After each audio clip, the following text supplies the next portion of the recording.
Ako po si Miss Winnie at ito ang ating kwento. Sigurado na po ba kayo sa desisyon yung ito, Inay? Uuwi talaga tayo sa probinsya para doon magdiwang ng Pasko?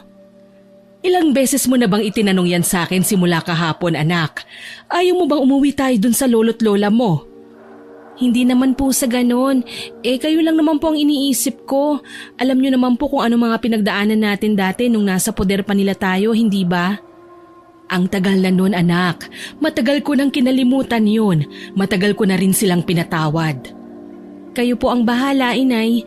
Pero sa oras na pinakitaan na naman nila tayo ng kagaspangan ng ugali, huwag niyo po sana akong pigilan kung sakaling mapagsalitaan ko sila ng masama, ah. Hindi naman siguro. Silang nakiusap na pumunta tayo ron tapos babastusin nila tayo. Kapag ginawa nila yun, baka pati ako hindi na rin makapagtimpi. Ay sus! Nilapitan ko si nanay at inakbayan. Alam mo, Inay, kilala na kita. Kapag may umaaway o nananakit sa'yo, umiiyak lang po kayo sa sulok. Ang tagal ka ngang inalila ng mga magagaling mong biyanan nun pero hindi ka man lang nagsalita. Magulang pa rin sila ng tatay mo, anak. At isa pa, hindi ako pinalaking bastos ng mga magulang ko. Pinalaki nila ako sa paniniwala na masama ang pumatol sa mga matatanda. Basta, Inay, kapag may narinig lang akong kahit isang masamang salita galing sa kanila, hindi ko yun palalampasin, ha? Pasensyahan na lang po kami. Kung noon umiiyak lang ako kapag kinakawawa nila kayo, hindi na ngayon. Matatanda na sila, anak. Siguro naman nagbago na sila. Sana nga po, Inay. Pasensya na po kung mainit pa rin po ang dugo ko sa kanila hanggang ngayon, ha? Hindi pa rin kasi maalis sa isip ko yung mga pinaggagawa nila dati sa inyo, Namatay lang si tatay, nag-iba bigla ang pakikitungo nila sa atin, lalong-lalo na po sa inyo. Naiintindihan ko naman ang nararamdaman mo, anak. Pero sana matuto kang magpatawad. Lolo't lola mo pa rin sila.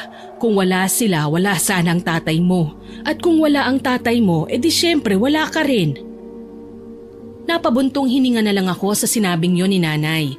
Hindi ako sang-ayon sa mga sinabi niya at sa gusto niyang mangyari. Pero para matapos na ang pag-uusap namin, hindi ko na pinagpilitan pa ang gusto ko. Ilang araw ho ba tayo doon, Inay? Para po alam ko kung gaano karaming damit ang dadalhin ko. 1 linggo lang, anak. Pagkatapos kasi ng Pasko, birthday naman ng tatay mo ang kasunod. Doon na rin natin ganapin kasama sila. Tumango na lang ako at hindi na muling umangal pa. Ano pa lang sabi ni Ralph, sasama raw ba siya? Opo, Inay. Susunduin niya raw po tayo rito bukas ng umaga. Nakapag-impake na po ba kayo? Mamayang gabi na. Madali lang naman ako mamili ng mga damit na dadalhin ko Ikaw, nag-impake ka na ba? Hindi pa rin nga po Hinihintay ko pong matuyo yung mga ibang panlakad na nilabhan ko. Kapag tuyo na, mag-impake ka na kagad. Maarte ka pa man din mamili ng mga damit. Baka abutin ng ilang oras bago ka makapagdesisyon ng mga dadalhin mo. Grabe naman yang sa maarte, Inay. Syempre ho, pipiliin ko yung mga damit kung saan presentable ang katawan ko. Huwag mo nang dalhin yung mga damit mong ang lakas maka-CEO ng kumpanyang dating, anak, ha? Hindi ko napigilang matawa sa sinabing yun ni nanay. Sa kababasa niya ng mga pocketbook kung ano-ano nang mga natututunan niya. Aesthetic po ang tawag sa ganong pormahan, Inay. Usong-uso kaya yun ngayon. Aesthetic na kung aesthetic. Basta wag ka na magdala ng mga ganong damit. Yung mga simple lang ang dalhin mo, anak. Total probinsya naman ang pupuntahan natin. At isa pa, kahit naman magsuot ka ng basahan ay maganda ka pa rin naman. Siyempre naman po, nagmana yata ako sa inyo. Nagbobolahan na lang yata tayong dalawa Ang mabuti pa magluto ka na ron. Anong oras na hindi pa tayo nagtatanghalian? Tinatamad po ako, Inay Kaya nga ako nag-day off para makapagpahingi. Malapit ko na kasing matapos itong binabasa ko, anak. Nasa huling chapter na ako. Magsalang ka lang ng sinaing sa rice cooker. Ako na ang magluluto ng ulam mamaya. Tatapusin ko lang ito. Tinatamad man, napilitan akong tumayo at nagtungo sa kusina. Habang abala ako sa paghuhugas ng bigas, nagulat pa ako dahil biglang tumili si nanay. Nang makabawi sa pagkabigla, ay napailing na lang ako at ipinagpatuloy ang ginagawa.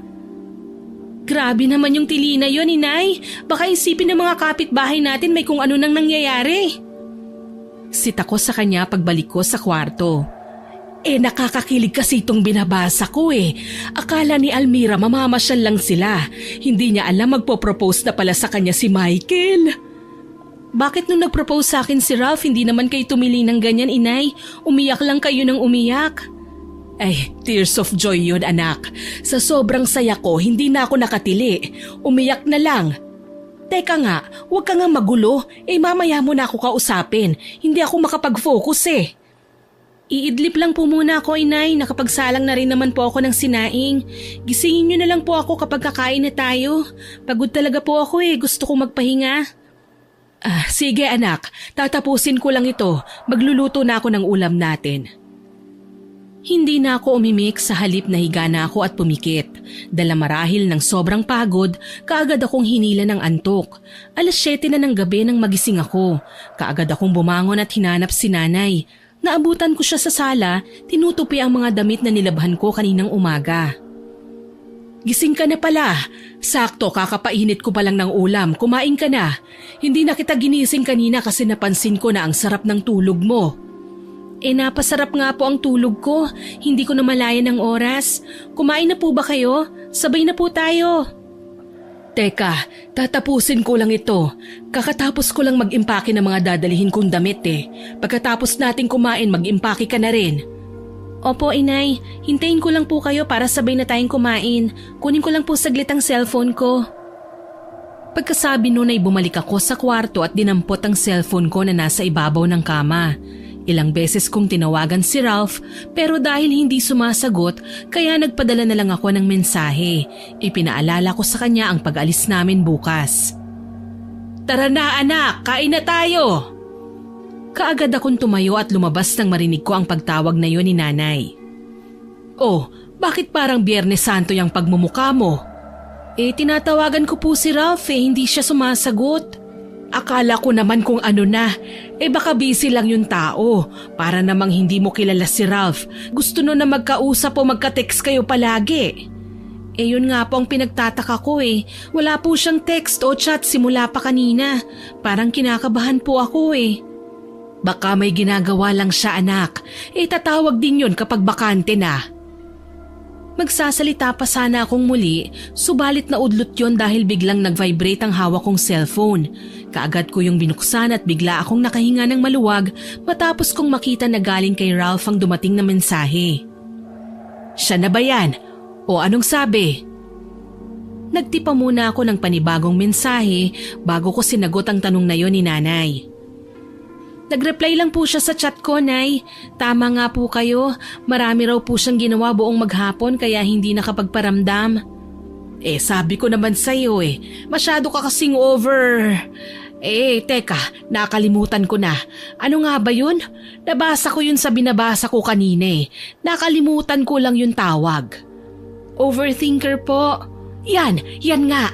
Masyado ka kasing overthinker, anak. Hindi naman po sa ganon, inay.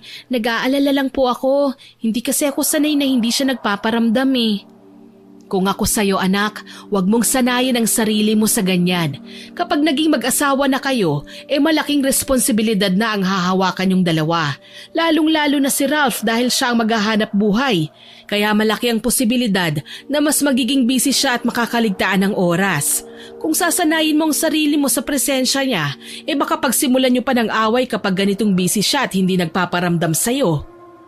Hindi naman po siguro, inay. Alam ko naman yung mga ganyang bagay. Nag-alala lang talaga ako ngayon, pero may tiwala naman po ako kay Ralph. Sige, sabi mo Kumain na nga tayo, baka kung saan pa mapadpad ang usapan natin. Mabuti pa nga po. Nang maupo si nanay sa harap ng hapagkainan, ay naupo na rin ako sa tabi niya. Nagdasal muna ako bago kami nagsimulang kumain. Ako na ang maghuhugas nitong mga pinagkainan natin, anak. Mag-impake ka na. Ikaw na rin ang nagsabi na maaga tayong susunduin ni Ralph bukas. Mas mabuti na rin yun para hindi tayo gabihin sa daan. Ay, opo, inay. Maliligo lang po muna ako. Hindi pa pala ako naliligo ngayong araw. Kaya pala pakiramdam ko para akong pinipritong lumpia. Ang init. Lumpia ka naman talaga, anak. Lalo na kapag nakatapis ka lang ng tuwalya. Lumpia pala, Sayang, bala ko pa naman sana kayong bilhan ng bagong pocketbooks pagbalik natin galing sa probinsya. Dahil sa sinabi kong yun, bigla akong nilapitan ni nanay at niyakap. Ikaw naman anak, hindi ka mabiro. Hindi, wala. Lumpia pala ha. Grabe kayong magsalita sa akin ha. Parang hindi niyo ako anak ha. Nagbibiro lang naman ako anak. Sorry na. Bilhan mo ulit ako ng pocketbooks ha. Pag-iisipan ko po muna. Pagkasabi ko ng mga katagang yon ay tumalikod na ako. Habang naglalakad ay natatawa na lang ako. Normal na ang ganong tagpo sa aming mag-ina. Isa yon sa maituturing naming banding, ang mag-asaran. Pumasok ako sa kwarto para kumuha ng tuwalya at pagkatapos ay kaagad din akong lumabas para magtungo naman sa banyo para maligo. Dahil sa sobrang init ng panahon, nagtagal ako ng mahigit kalahating oras sa loob bago ko natapos. Nagulat pa ako dahil pagbukas ko ng pintuan ay bumungad na sa akin si nanay. Ano ka ba naman anak? Kanina pa ako naghihintay na lumabas ka eh. Sobrang sakit na ng tiyan ko. Ang init po kasi kaya ang sarap magbabad sa tubig. Sana po kumatok kayo para alam ko nagagamit kayo ng banyo. Para namang lalabas ka kagad kapag kumatok ako. Ayaw na ayaw mo kayang minamadali ka kapag naliligo. Dyan ka na nga, ang sakit na talaga ng tiyan ko. Pagkasabi noon ay pumasok na si nanay sa banyo. Sa kamamadali niya ay muntik pa siyang madulas at mabuti na lang mabilis siyang nakahawak sa akin. Napahawak naman kagad ako sa magkabilang gilid ng pinto para hindi kami matumba. Ano ba yan, inay? Hindi kayo nag-iingat eh. Pasensya ka na anak. Lalabas na kasi kaya nagmamadali ako. Ngumiti siya sa akin at isinara ang pinto. Napapailing lang ako habang inaayos ang pagkakabuhol ng tuwalyang nakabalot sa katawan ko. Muntik na yun malaglag kanina dahil sa biglaang paghawak sa akin ni nanay. Nang matiyak kong mahigpit na ang pagkakapit nun sa akin ay tsaka lang ako naglakad papuntang kwarto. Nang makapagbihis ay itinuon ko naman ang atensyon ko sa pag-iimpake ng mga dadalihin kong damit. Habang nag-aayos ay pasulyap-sulyap ako sa cellphone kong nasa ibabaw ng higaan. Hindi na muling nag-reply si Ralph matapos ko siyang replyan sa chat niya kanina. Hindi ko tuloy maiwasang mag-isip ng kung ano-ano. Dala ng kuryosidad, dinampot ko ang aking cellphone at tinawagan siya. Nakailang missed calls ako bago niya sinagot ang tawag ko. Busy ka pa rin ba? Teka, bakit ang ingay? Bakit may tugtog? Nasa bar ka ba? Sunod-sunod kong tanong matapos kong marinig ang ingay sa kabilang linya. Wala akong natanggap na sagot mula rito. Sa halip, bigla na lang nitong pinutol ang linya. Sinubukan ko ulit na tumawag subalit hindi na niya sinagot. Nang gabing yun, hindi ako nakatulog dahil sa kaiisip. Yun ang unang beses na nagawa niya akong babaan ng cellphone. Kinabukasan, maaga akong naligo para mahimasmasan. Sa kaiisip ko kasi sa mga posibleng dahilan kung bakit niya ako pinatayan kagabi at kung bakit hindi niya sinasagot ang mga tawag ko ay maraming nabuong senaryo sa isip ko. Kailangan kong alisin ang mga yun sa sistema ko kaya nagdesisyon akong maligo ng maaga. Paglabas ko ng banyo ay tumuon kaagad sa akin ang atensyon ni nanay. Hindi nakaligtas sa paningin niya ang pangingitim ng ilalim ng mga mata ko. Bakit ganyan ang itsura mo anak? Para kang zombie. Wala po inay. Napuyat lang po ako sa pinanonood ko. Alam kong masama ang magsinungaling, subalit wala akong mapagpilian ng mga sandaling yun. Kapag sinabi ko kasi sa kanya ang totoong dahilan, tiyak na haba lang ang usapan namin. Ayoko munang may makaalam sa nangyari dahil hindi naman ako sigurado kung ano talaga ang dahilan. Kakausapin ko muna si Ralph tungkol doon. Ganun ba? Akala ko naman kung ano na. Sige, maliligo na rin ako baka biglang dumating si Ralph. Sige po, inay. Nang tumalikod si nanay para magtungo sa banyo, ay tumuloy na rin ako sa kwarto ko para magbihis. Makalipas ang kalahating oras, ay nakita ko mula sa bintana na dumating na si Ralph. Kasunod nun, nakarinig ako ng sunod-sunod na katok mula sa labas. Anak, nandito na si Ralph. Tapos ka na ba mag-ayos? Opo, inay. Sandali lang po. Ilang beses ko pang sinipat ang sarili sa harapan ng salamin bago ako naglakad palapit sa pinto at binuksan yun. Ikaw na nga ang humarap sa nobyo mo. Biglang nasira ang araw ko. Nagtaka ako sa sinabing yun ni nanay. Dati naman ay gustong-gusto nitong kausap ang nobyo ko. Magkasundo nga ang dalawa eh. Bakit po, Inay? Ano po ang nangyari? Abay, sa halip na magmano sa akin, inuna pang sipulan yung anak ng kapitbahay natin. Lumalabas na yata ang totoong ugali porket ikakasal na kayo. Mas lalo akong nagtaka sa narinig kong yon sa sinabi ni nanay. Hindi naman ugali ni Ralph ang ganun. Napakabait, magalang at maginoon nito. Kaya niya nga ito nagustuhan. Ginawa niya yun, Inay? Sigurado ba kayo? Baka nagkamali lang po kayo. Ano ka ba, anak? Hindi ako bulag at mas lalong hindi ako bingi. Rinig na rinig ko ang sipol niya. Kitang-kita ko rin kung paano niya sinundan ng tingin. Magsasalita na sana ako, subalit na udlot yon dahil nakita kong pumasok na si Ralph at ngayon ay naglalakad na papalapit sa amin. Hey, baby! Napapitlag ako dahil bigla siyang lumapit sa akin at hinapit ako sa bewang, sabay halik sa kanan kong pisngi. Yun ang unang beses na ginawa niya ang ganun sa loob ng mahigit 1 taon naming relasyon. Yun din ang unang beses na tinawag niya akong baby. Nasanay ako na kung hindi Jess ay Ika ang tawag niya sa akin. Kung tutuusin wala namang masama sa naging asta nito. Hindi ko lang maiwasang magtaka. Bakit parang gulat na gulat ka? Wala. Nagulat lang ako. Saan? Sa ginawa kong paghalik sa'yo? Bakit, ayaw mo ba? Nagbago na ba bigla ang isip mo at ayaw mo na magpakasal sa akin? Saglit akong natigilan dahil sa mga sinabi niya. Hindi ko inaasahan na yun kagad ang iisipin nito. Ha? Hindi. Ano bang pinagsasasabi mo riyan? Lasing ka ba? Hindi ako lasing. Hindi naman ako uminom. Kung hindi ka lasing, bakit ganyan ang asta mo ngayon? Asta ko? Bakit? Ano bang asta ko ngayon? Ang dami niyo namang arte. Ano, aalis ba tayo o hindi? Kung hindi, aalis na lang ako. Ayaw niyo yata akong kasama eh. Mabilis kong pinigilan sa braso si Ralph nang akma siyang tatalikod. Hindi naman sa ganon, Ralph. Nagtataka lang kami eh. Para kasing ibang kilos mo ngayon. Hinawakan niya muna ang kamay kong nasa braso niya bago siya nagsalita. Pasensya na. Pagod lang siguro ako. Halos wala akong tulog buong magdamag eh. May kailangan kasi akong tapusin dahil ilang araw akong mawawala. Kaya mo bang magmaneho? Kung kailangan mo ng pahinga, pwede naman sa ibang araw na lang tayo lumakad. Kaya ko, Jess. I'm sorry. Pasensya na kung may hindi kayo nagustuhan sa inasal ko. Ngumiti lang ako at pagkatapos ay binalingan ko si nanay.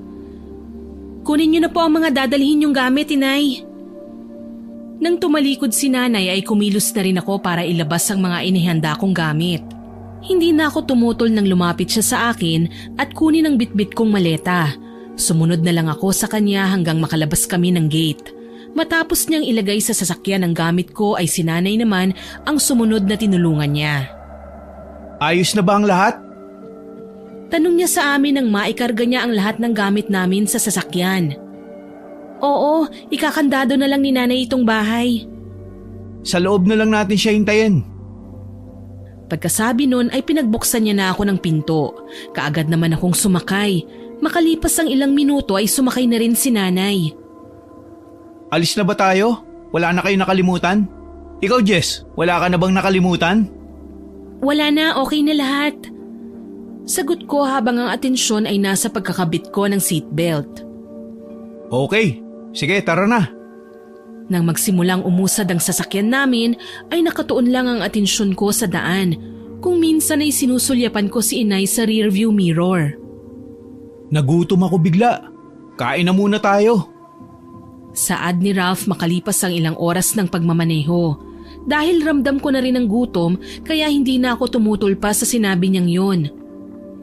Drive-thru na lang tayo. Mahaba pa kasi ang biyahe natin eh. Sure, baby. Pagkasabi noon ay minaniobra na nito ang sasakyan palapit sa isang drive-thru counter. Anong gusto niyo, tita? Cheeseburger na lang tsaka drinks ang sakin. Kahit anong drinks. Ikaw, Jess, anong gusto mo? Lihim ako nagtaka sa tanong niya.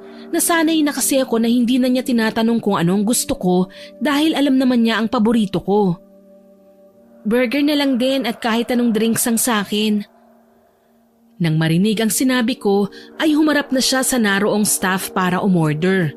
Habang abala siyang nakikipag-usap ay natamaan lang akong nakatingin. Hindi nakaligtas sa paningin ko ang simpleng paghawak ni Ralph sa kamay ng babae nang tanggapin na nito ang pagkain namin. Magkahalong selos at pagtataka ang naramdaman ko ng mga sandaling yun. Dahil pakiramdam ko ay harap-harapan niya akong niloloko. At pagtataka dahil hindi naman niya gawain ng ganun. Gusto ko siyang kumprontahin ng mga oras na yon. Subalit naisip ko na rin na baka masyado lang akong OA kaya mas pinili ko na lang manahimik. Isinaksak ko na lang sa isip ko na baka mali lang ang interpretasyon ko sa ginawa nito at baka aksidente lang na nahawakan nito ang kamay ng staff, lalo na't bakas din naman sa mukha ng babae na tila hindi nito nagustuhan ang ginawa ng aking nobyo. Nang iabot sa akin ni Ralph ang pagkain ay tahimik ko lang yon na tinanggap. Pagkaharap ko kay nanay para sana ibigay ang pagkain niya ay nahuli ko siyang nakatingin sa akin. Hindi ko na kailangan pang magtanong kung bakit. Sa tingin ko ay nakita niya rin ang nakita ko. Pag-andar ng kotse, nagulat ako dahil biglang nagsalita si nanay. Magkakilala ba kayo ng cashier na yon, ha Ralph? Po? Hindi po. Bakit niyo po naitanong? Nakita ko kasi napasimple mong hinawakan ng kamay niya eh. Mahiya ka naman, kasama natin ang anak ko. Ano po ang ibig niyong sabihin? Inabot ko po ang pagkain na in-order natin kaya normal lang naman po siguro kung mahawakan ko man ang kamay niya. Alam ko kung ano ang nakita ko at alam ko rin na sinadya mo yung gawin. Grabe naman kayo sa akin, tita. Hindi ko po talaga kilala yun kahit tanungin pa natin. Mukha ngang hindi kayo magkakilala. Kita ko rin naman sa reaksyon ng babae na hindi niya nagustuhan yung ginawa mong yun. Kung hindi ka lang siguro customer, baka sinampal ka na niya. Ano po bang gusto niyong palabasin? Na sinadya kong hawakan ng kamay ng babaeng yun para matsansingan siya? Ikaw na mismo ang nagsabi niyan, hindi ako. Sa tono po kasi ng pagsasalita ninyo, parang gusto ninyong palabasin na… Tumigil na nga kayo, pwede? Hindi ko na nakayanan na makinig sa pagpapalitan nila ng salita kaya sumabat na lang ako. Pareho silang natigilan dahil sa biglaan kong pagsigaw. Unang dumako ang tingin ko kay nanay. Tama na, inay. Nagmamaneho si Ralph kung ano-anong sinasabi niyo. At isa pa, baka nga aksidente niya lang talagang nahawakan ng kamay ng cashier kanina. Si Ralph ang sunod kong tinignan. Ganyan mo ba kausapin ngayon ng nanay ko, ha? Pwede ka namang magsalita ng mahinahon eh. Nagpapaliwanag lang naman ako. Alam ko pero hindi mo naman kailangan mawala ng galang habang ginagawa yon. Nanay ko ang kausap mo eh. Di sorry. Okay na ba? Kung idadaan mo lang sa pagiging sarkastiko ang paghingi mo ng sorry, wag na lang. Nagsusorry na nga yung tao, ayaw nyo pa rin? Ano bang gusto mong gawin ko? Lumuhod? Ang mabuti pa siguro ibaba mo na lang kami sa gilid. Sasakay na lang kami ng bus. Bumalik ka na lang sa bahay mo. Mukhang kailangan mong magpahinga. Biglang lumambot ang itsura nito matapos marinig ang sinabi ko. Nang muli itong magsalita ay mahinahon ang boses nito. I'm sorry. I'm really sorry. Hindi na mauulit. Pasensya na. Naramdaman ko na seryoso siya sa paghingi ng tawad kaya hindi na ako nagmatigas pa. Wala ka naman dapat na ihingi sa akin ng sorry eh. Kay nanay mo sabihin yan, wag sa akin. Tita, pasensya na po. Hindi ko naman po sinasadya na bastusin kayo. Nadala lang po ako ng emosyon ko. Ayos lang. Kalimutan mo na ang nangyari. Pasensya na rin sa mga nasabi ko. Sige na, ituon mo na ang atensyon mo sa daan. Baka mamaya maaksidente pa tayo. Salamat po, tita. Pasensya na po ulit. Matapos nilang maghingian ng pasensya ay nakabibinging katahimikan ng sumunod na namayani sa loob ng sasakyan hanggang sa makaidlip si nanay. Bagaman nakaramdam ako ng antok, sinikap kong wag makatulog dahil nakakahiya naman kay Ralph kung tutulugan namin siya.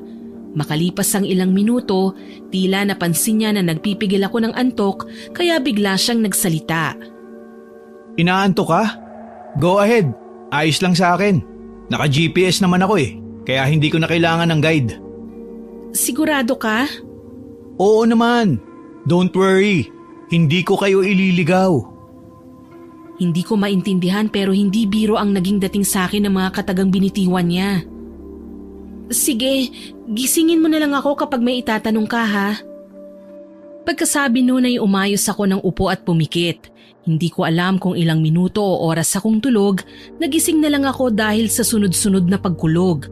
Malakas ang ulan nang tumingin ako sa labas.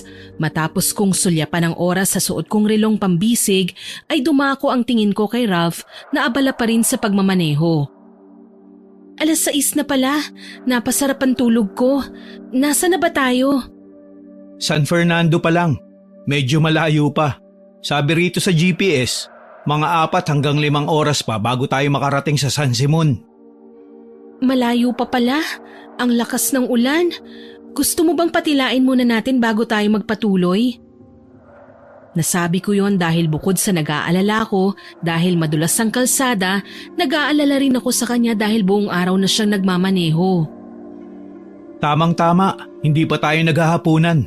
Kain muna tayo at hintay na rin natin na tumigil ang ulan. Sige, para makapagpahinga ka rin kahit saglit. Ganun nga ang ginawa namin. Nang may makita siyang isang fast food chain ay huminto kami ron para kumain at magpalipas ng ulan. Tulog pa rin si nanay hanggang sa tuluyan kaming makapag-park, kaya pagkatapos kong mag-alis ng seatbelt ay ginising ko na siya at sabay kaming bumaba. Nang makapasok kami sa loob, sinamantala na rin namin ni nanay ang pagkakataon para magbanyo. Naninibago talaga ako kay Ralph, anak.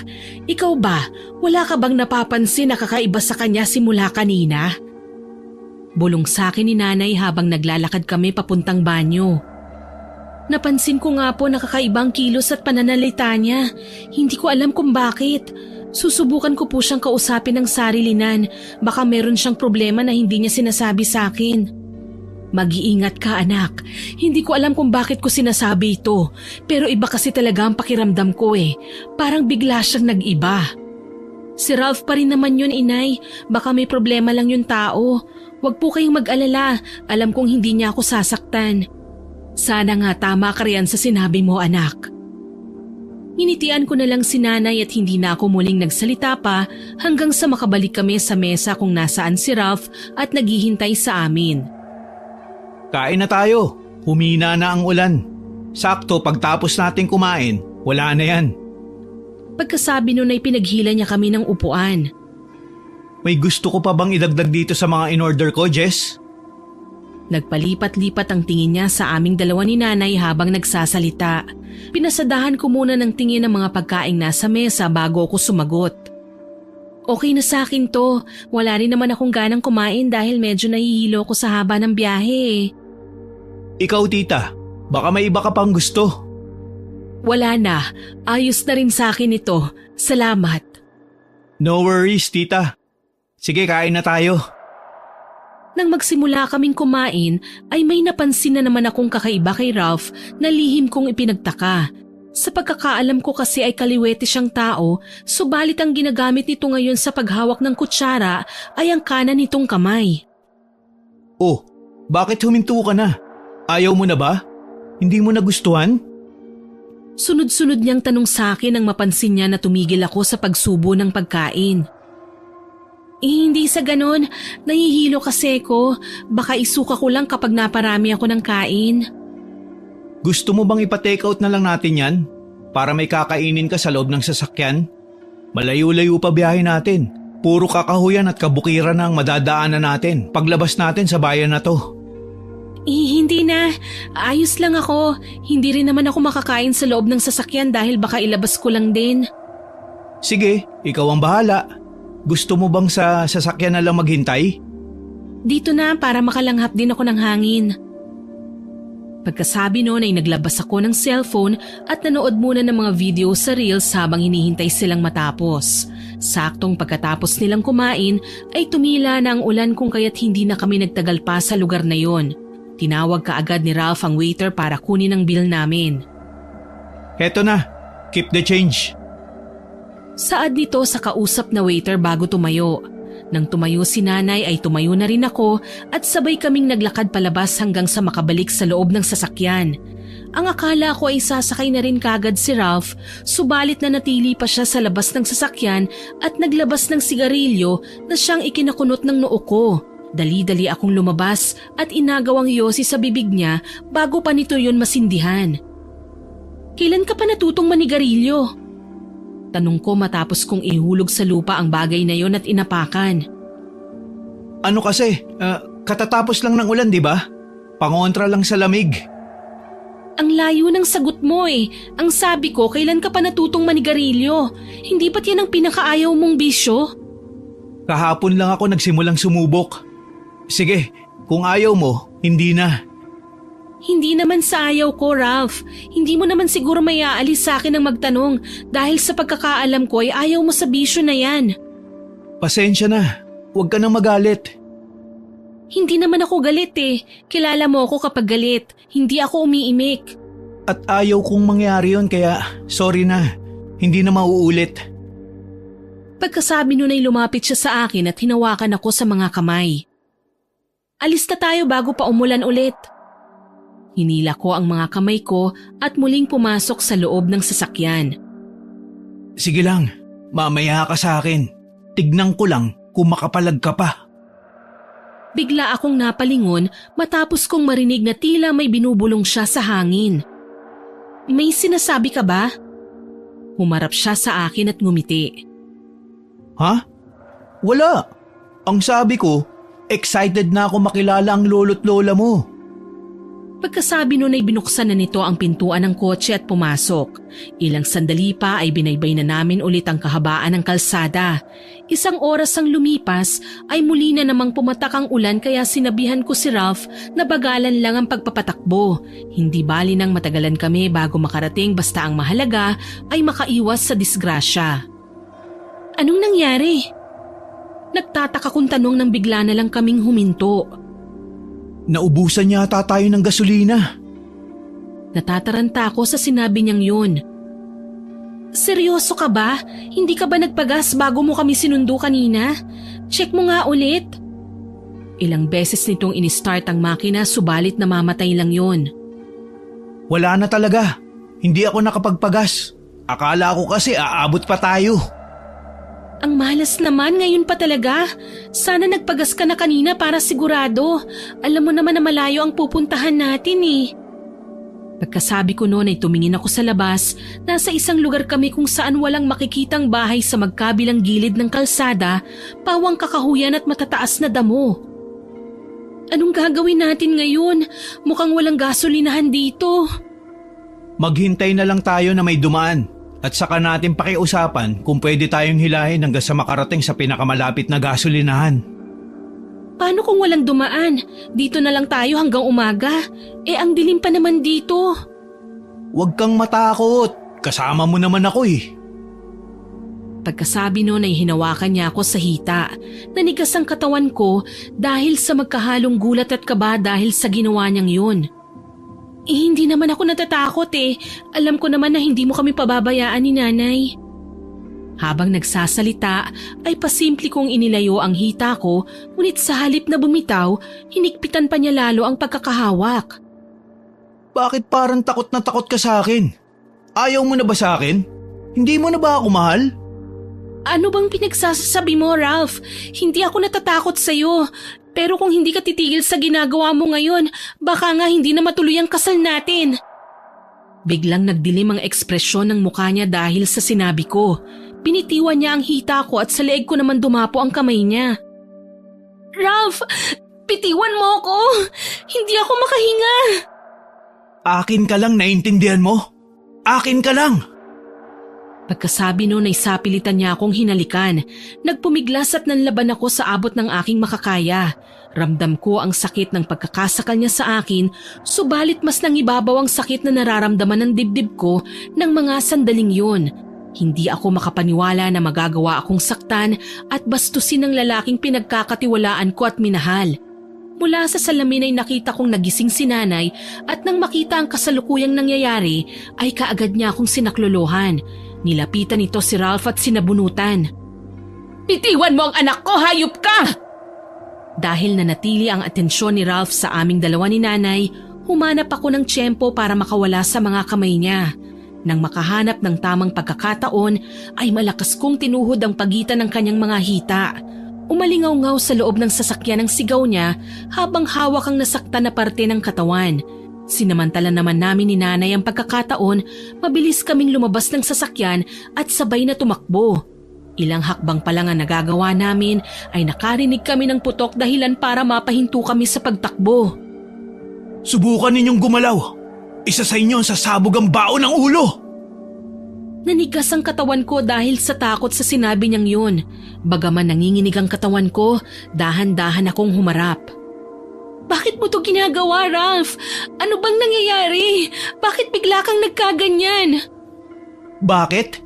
Dahil ayaw kong mapunta ka sa iba. Sa ayaw at sa gusto mo, magpapakasal ka sa akin. May pumasok na ideya sa isip ko dahil sa sinabi niyang yun. Yun lang ba? Sige, hindi ako aatras sa kasal, pero sa isang kondisyon. Gusto kong patakasin mo si nanay. Ako lang naman ang kailangan mo, hindi ba? Naisip ko ng mga sandaling yon na kung sakaling makatakas si nanay ay malaki ang tsansa na makahingi ito ng tulong. Anong akala mo sa akin? Tanga? Kapag pinatakas ko yan, baka magsumbong pa yan sa mga pulis. Kaya ang mabuting gawin sa nanay mo ay patahimikin. Pagkasabi nun ay itinutok nito sa direksyon ni nanay ang hawak na baril. Paalam, Tita Lorna. Magsasalita sana ako para pigilan siya sa nakatakda niyang gawin, subalit naudlot yon matapos kong mapansin ang isang nakakatakot na nilalang na bigla na lang lumabas mula sa kakahuyan. Naging mapilis ang sumunod na mga nangyari. Namalayan ko na lang na inaatake na ng nilalang na yon si Ralph. Nang matauhan sa pagkakabigla ay nilapitan ko si nanay at hinawakan sa kamay. Habang nagpapambuno ang dalawa ay sinamantala naman namin ang pagkakataon para tumakas. Tumakbo kami pabalik sa sasakyan at nanginginig ang mga kamay ko habang kinukuha ang cellphone ko sa loob ng bag. Balak ko sanang tumawag sa kahit sinong kakilala ko para humingi ng tulong, subalit ganun na lang ang panlulumo ko nang makita kong walang kasignal-signal ang cellphone ko. Ah! Gulat kong sigaw nang biglang may kumatok mula sa bintana. Pagtingin ko, nakita ko si Ralph. Nakaramdam ako ng pag-aalala nang makita kong puro sugat na at dugo ang katawan nito. Hindi mo siya pwedeng papasukin, Jessica! Tara na! Paandarin mo na! Nagmamadaling utos sa akin ni nanay matapos niyang mapansin na hindi ko maialis ang tingin ko kay Ralph. Opo! Binitiwan ko ang hawak na cellphone at itinuon ang atensyon ko sa pag-start ng makina at nagkunwaring hindi ko narinig ang sunod-sunod na pagkatok mula sa labas. Sa kabila ng tensyon sa paligid, hindi ko napigilang mapangiti nang matagumpay kong mapagana ang makina ng sasakyan. May tuturing yun isang himala dahil kanina lang ay naubusan na ito ng gasolina.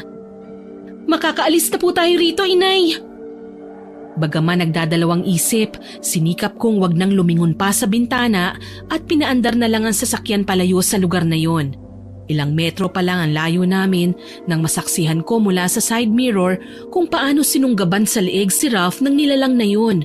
Sunod-sunod na pumatak ang mga luha ko dahil sa realisasyong wala na ang taong inakala kong makakasama ko habang buhay. Wala nang kasal na magaganap dahil sa isang iglap, nagbago ang lahat. Naiintindihan ko ang nararamdaman mo, anak. Pero pwede bang tsaka na lang muna yan? Mag-focus ka muna sa pagmamaneho. Hindi pa tayo tuluyang nakakalayo. Posible pa tayong mahabol ng aswang na yun. Dahil sa sinabing yun ni nanay, ay dinagdagan ko ang bilis ng takbo namin. Subalit makalipas lamang ng ilang segundo, ay bigla na lang bumagal ang takbo namin hanggang sa tuluyan ng tumirik ito sa daan. Ilang beses kong sinubukan na i-start ang makina, subalit namamatay din kaagad. Anong problema, anak? Tuluyan na po yata tayong naubusan ng gas, Nay. Naku naman, paano nang gagawin natin ngayon? Wala po tayong mapagpipilian, Inay. Kailangan nating lumabas dito at maghanap ng tulong. Kayo rin po ang nagsabi na baka masundan tayo ng aswang na yun eh. Delikado kung nandito lang po tayo sa loob. Natatakot ako, anak. Nakita mo naman ang ginawa ng aswang na yun kay Ralph.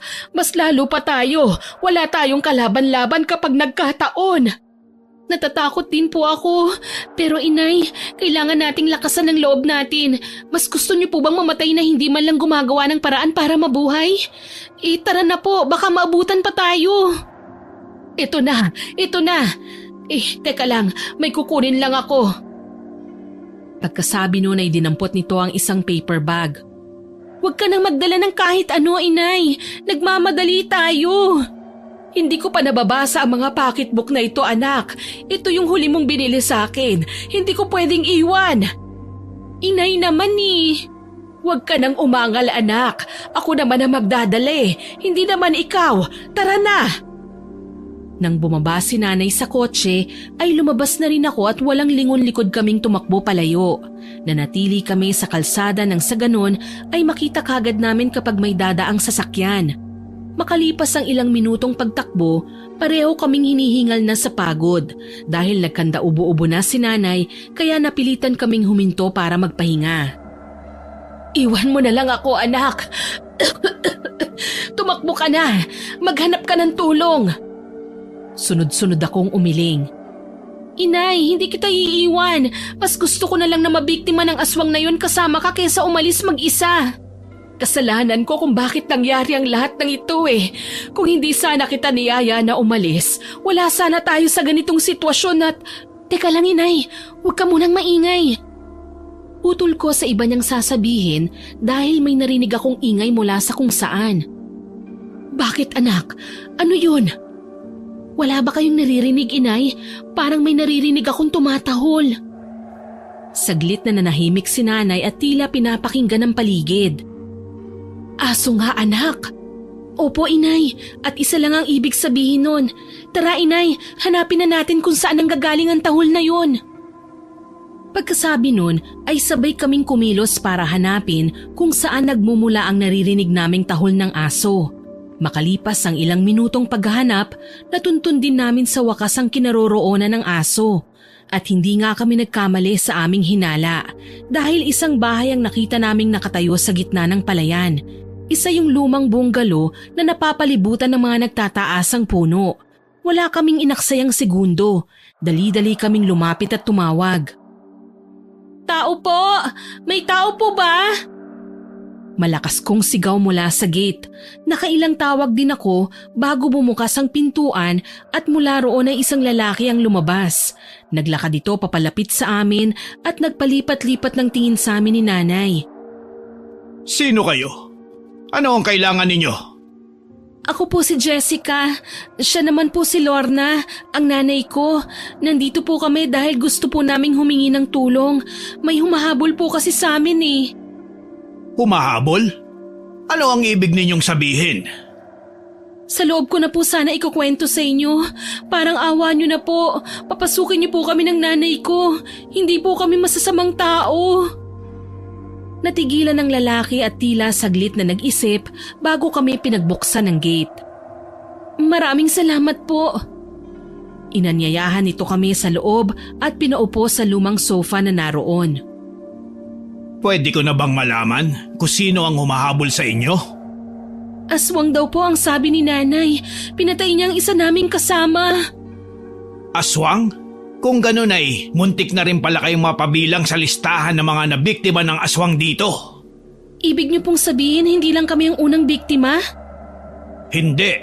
Ilang beses ko nang nabalitaan na may aswang na pagala-gala at nangaharang ng mga sasakyan sa daan. Mabuti at nakatakas kayo. Nagawa po naming makasakay ng sasakyan pero naubusan po kami ng gasolina. Kaya napilitan kaming tumakbo para maghanap ng tulong hanggang sa napadpad po kami rito sa bahay ninyo. Nagsasabi ka ba ng totoo? Gusto ko lang makasigurado. Baka kasi mamaya kayo pala ang aswang na paghala-gala. Nagsasabi po ako ng totoo. Hindi ko po kayang gawing biro ang mga ganitong pangyayari lalo na't muntik na po kaming mapahamak ng nanay ko. Nakaramdam ako ng pagkailang nang titigan ako ng matanda.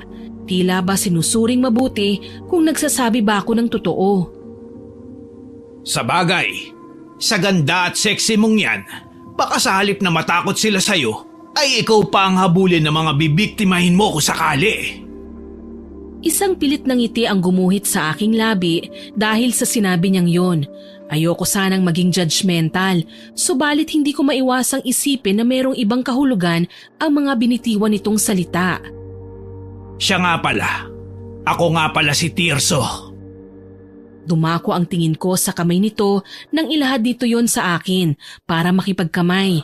Napansin yata ni nanay na hindi ako komportable sa mga nangyayari kaya sumingit siya sa usapan namin ng lalaki at siyang nakipagkamay rito. Ako si Lorna, siya naman ang anak kong si Jessica. Jessica? Ang gandang pangalan. Bagay na bagay sa kanya. Si nanay ang nasa harapan ng lalaki, subalit nasa akin pa rin ang tingin nito habang nagsasalita. Maraming salamat sa pagpapatuloy mo sa amin, Mang Tirso. Baka kung ano na nangyari sa amin kung nasa labas pa rin kami. Walang anuman. Pagpasensyahan nyo lang dahil wala kaming ilaw. Masyadong malayo itong tinitiran ko kaya malaki ang gagastusin kung magpapakabit pa ako ng kuryente. Ayos lang sa amin, walang problema yun. Ang mahalaga ay nakahanap kami ng matutuluyan pansamantala. Habang nag-uusap si nanay at ang lalaki ay tahimik lang akong nakikinig habang inililibot ko ang tingin sa kabuuan ng bahay. Bagaman medyo madilim ang ibang parte ng bahay dahil tanging kandila lang ang nagsisilbing ilaw, hindi pa rin nakaligtas sa paningin ko ang isang bulto na nakatayo sa isang sulok. May iba po ba kayong kasama rito, Mang Tirso? Tanong ko habang ang tingin ko ay nakatuon pa rin sa bulto na yon. Mayroon, si Gemma, anak kong babae. Matanda siya sa'yo ng ilang taon. Gemma, anak, lumapit ka nga rito. Tinatakot mo ang mga bisita natin eh. Lagi kang nasa dilim. Naglakad papalapit sa amin ang bultong nakita ko at nang tuluyang makalapit ay tumambad sa paningin ko ang isang babae. Katulad ko, balingkinitan din ang katawan nito at sa hula ko matanda lang siya ng konti sa akin. Agaw pansin ang mahaba at itim na itim nitong buhok na lampas hanggang bewang. May bisita po pala kayo, Itay. Magandang gabi sa inyo. Hindi kayo nagkamali ng bahay na pinuntahan. Ligtas kayo rito. Habang nagsasalita ang babae ay sa akin ito nakatingin. Blanko ang ekspresyon ng mukha nito. Hindi ko masasabi kung natutuwa ba o hindi. Basa ang suot nilang damit dahil sa ulan. May maipapahiram ka bang damit, anak?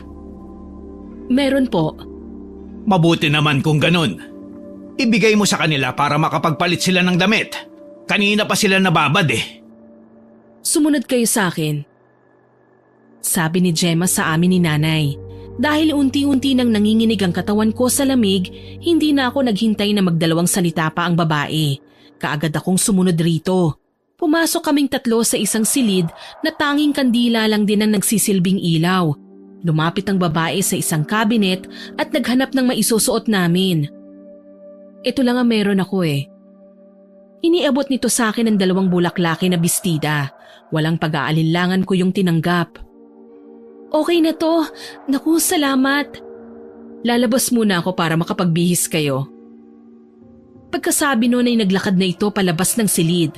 Naiwan kaming 2 ni nanay sa loob. Ibinigay ko kay nanay ang isa sa 2 bestida at sabay kaming nagbihis. Mabuti na lang talaga at nakahanap tayo ng matutuluyan, anak. Napakabuti talaga ng Panginoon. Sinong mag-aakala na may bahay pala sa ganitong katagong lugar? Oo nga po, inay eh. Kaya lang ano, anak? Tumingin muna ako sa pinto para tiyakin na walang ibang tao bago ako muling nagsalita. Parang nakakapagtaka lang po kasi kung bakit sa ganitong lugar po sila nakatira. Siguro dahil gusto nila ng tahimik. Kahit naman sino gusto ng tahimik na pamumuhay, hindi ba? Sa bagay, tama po kayo ron. Posibleng ang yun ang dahilan. Iba kasi ang pumapasok sa isip ko eh. Bakit? Ano bang iniisip mo? Sasagot sana ako subalit na udlot yun dahil pumasok si Gemma. May dala itong kumot at 2 unan. Isa lang ang bakante naming kwarto eh. Matagal na naming hindi nalilinisan yon. Kaya hindi kayo pwedeng matulog doon. Dito na lang kayo sa kwarto ko. Diyan kayo sa katre. Dito na lang ako sa sahig. Kami na ni nanay sa sahig. Nakakahiya naman kung sa sahig ka matutulog. Ayos lang. Dito na ako sa sahig. Hindi naman kayo magtatagal eh. Ha? Anong sinabi mo? Nagtataka kong tanong. Hindi ko kasi tiyak kung tama ba ang narinig ko o hindi. Ang ibig kong sabihin, hindi naman kayo magtatagal dito sa bahay kaya ayos lang sa akin na dyan kayo sa higaan ko matutulog pansamantala. Tututol pa sana ako pero bago pa man ako makapagsalitang muli ay sumingit na si Nanay sa usapan namin. Sige, dito na kami sa Katre. Mas nakakahiya kung tatanggi pa kami gayong ikaw na mismo ang nagsabi. Maraming salamat. Ano nga ulit ang pangalan mo? Pasensya na, medyo makakalimutin na kasi ko Gemma po. Maraming salamat, Gemma. Ang bait mo namang bata. Ilang taon ka na ba? Sa tingin ko ay matanda ka lang ng konti sa anak kong ito. Sa halip na sumagot ay tinitigan lang ni Gemma si Nanay. Pasensya na ha, baka isipin mo masyado akong feeling close. Huwag mo na lang sagutin, baka inaanto ka na, sige na matulog ka na. Wala pa ring imik na kinuha ni Gemma ang unan at kumot niya sa katre at nahiga sa sahig. Nagkatinginan kami ni Nanay at napakibit-balikat na lang ako sa kanya. Matulog na rin tayo, anak. Mauna na ho kayo, Inay. Basa pa ho ang buhok ko Pagkasabi ko noon ay naupo ako sa gilid ng katre at sinimulang suklayin ang sariling buhok gamit ang mga kamay. Habang ginagawa ko yun ay nakatingin ako sa bintana. Nakabukas yun kaya kitang-kita ko ang nagtataas ang mga puno sa labas. Napakatahimik ng gabi at ang tanging ingay lamang na maririnig ay ang langit-ngit ng mga sanga at pagaspas ng mga dahon na isinasayaw ng malamig na hangin. Makalipas ang ilang minuto ay natagpuan ko ang sarili na umiiyak matapos bumalik sa isip ko ang mga nakawiwindang na pangyayari. Samot-saring emosyon ang lumulukob sa akin subalit mas nangingibabaw ang sakit. Tahan na anak. Boses yun ni Nanay mula sa aking likuran. Ang akala ko ay tulog na siya, subalit pinapakiramdaman niya lang pala ako. Bumangon siya sa pagkakahiga at naupo sa tabi ko. Ang sakit, Inay.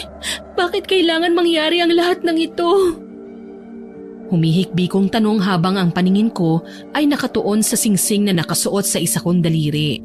Bago sagutin ang tanong ko ay kinabig ako ni Nanay at niyakap ng mahigpit. Dahil doon tuluyan na akong napahagulgol.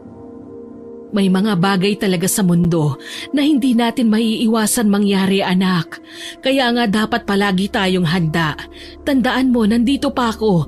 Hindi kita iiwan. Hindi na ako muling nagsalita pero nanatili ako sa pagkakayakap kay Nanay.